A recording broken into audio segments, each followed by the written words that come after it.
Thariqah Bani Alawi adalah thariqah sadah sufiyah. Thariqah Bani Alawi adalah thariqahnya kaum sufi. Jadi kalau ada Bani Alawi nggak nyufi itu aneh. Setiap Alawiyin pasti nyufi. Dia ngikuti thariqah sufi. Tapi jangan bayangkan tasawuf itu momok gitu ya. Tasawuf itu compang-camping gitu ya. Tasawuf itu lapar sampai perutnya habis gitu ya. Tasawuf itu tidur di emperan gitu, bukan begitu. Tasawuf atau jalannya para sufi adalah jalan yang betul-betul mengikuti Al-Quran dan Sunnah. Dikatakan syarat untuk menjadi sufi adalah memahami ilmu syariat dengan detil. Memahami ilmu syariat dengan detil, kemudian mengamalkannya. Jadi tidak mungkin ada sufi kok nggak paham ilmu sholat, ada sufi kok tidak sholat, ada sufi kok nggak paham ilmu puasa, ada sufi kok nggak puasa. Itu tidak mungkin. Kalau dalam bahasa Indonesia tasawuf diterjemahkan oleh Kiai Haji Abdullah Gimnastiar dengan nama MQ, manajemen qalbu, ya, upaya mengolah hati. Jadi ilmu-ilmu yang berkaitan dengan upaya mengolah hati, termasuk tubuh, tapi yang berkaitan dengan hati, itulah yang disebut ilmu tasawuf. Ilmunya tasawuf, orangnya sufi. Dalam Islam ada ilmu yang berkaitan dengan arkanul Islam. Ya, arkanul Islam. Ya, ilmu inilah yang disebut ilmu fikih. Cara sholat, cara ini.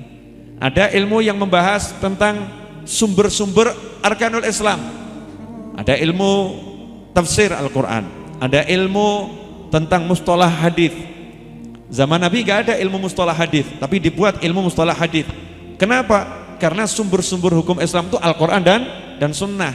Nah, biar nggak salah ngambil sumber, nggak salah memahami sumber, maka dipelajari secara mendetil.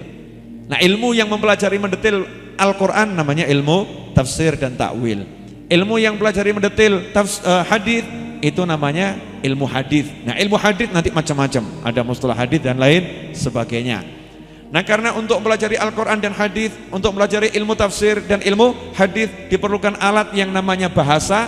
Bahasanya bahasa Arab, maka muncul ilmu tersendiri nanti. Ada balaghah, nahwu, shorof dan lain sebagainya.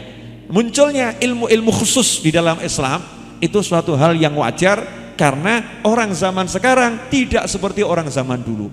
Orang zaman dulu satu orang mampu menguasai semua ilmu. Orang zaman sekarang satu orang menguasai satu ilmu saja susah. Nah, untuk menutup kekurangan orang-orang seperti kita, maka dibuatlah ilmu-ilmu tersendiri. Nah, nanti digabungkan ilmu-ilmu itu, maka jadi kelompok orang-orang yang memahami Al-Quran dan Sunnah, saling mengisi, saling berbagi akan kelebihan ilmunya. Ahli tafsir butuh penjelasan hadis, tanya sama ulama yang mensyarahkan hadis. Hadis ini bagaimana ya? Bla bla bla bla bla bla, dipelajari sama ahli tafsir. Ahli tafsir bingung tentang satu kata dalam Al-Quran, maka dia akan belajar pada para ulama ahli bahasa. Nah, untuk ilmu-ilmu tentang ihsan, al-ihsan an ta'budullah ka'annaka tarahu fa in lam takun tarahu fa innahu yarak. Ihsan adalah engkau beribadah kepada Allah seakan-akan engkau melihat Allah. Jika engkau tidak mampu melihat Allah, maka yakinlah Allah melihatmu. Ilmu tentang ihsan ini disebut ilmu tasawuf. Ya, ilmu tasawuf. Sedangkan ilmu tentang rukun-rukun iman itu disebut ilmu tauhid. Ya, disebut ilmu tauhid. Maka kalau ada orang tidak mau ilmu tasawuf, gak usah kita berdebat dengan orang tersebut. Kenapa? Orang yang gak paham jangan dilayani. Ya, orang yang gak paham. Percuma kita ngomong sama orang yang gak paham, kan capek toh ya. Oh, bukan. Tapi kalau orang yang sekolah, orang belajar, orang kuliah pasti tahu. Memang dalam dunia Islam ada ilmu tentang Islam, ada ilmu tentang iman, ada ilmu tentang ihsan. Ilmu tentang Islam namanya fikih, ilmu tentang iman namanya ilmu tauhid, ilmu tentang ihsan namanya ilmu tasawuf.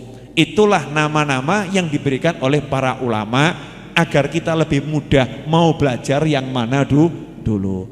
Sampai di sini jelas?